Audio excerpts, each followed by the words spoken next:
So kaya niya ako nato siya guys. Maalala na sa ato ang kuan self gaya-gaya ba.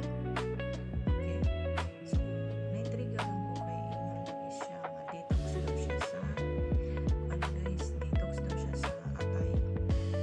Labi na pala inom or sa ya cholesterol, high cholesterol. So isa na po guys.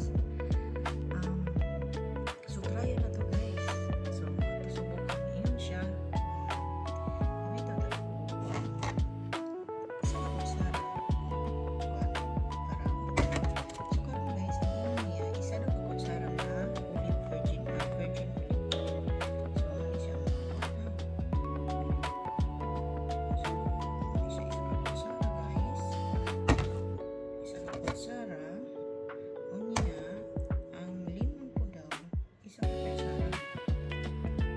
Pero hindi man siya hindi man siya hindi siya mabot guys.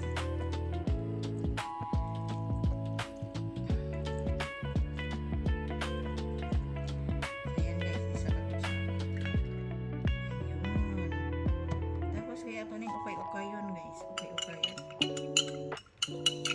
Uman ako naglikuan. Inon siya nga kuan daw. Mas nindot pa ni siya inon kung empty stomach. Detox sa mga atay. So ikaw, kung palainom ka or high cholesterol ka o unsa ka, try na ani. Try lang po ko. Matcha. So yan lang guys. Kung wala pa ka subscribe sa akong YouTube channel or kuan guys, pag-click lang diha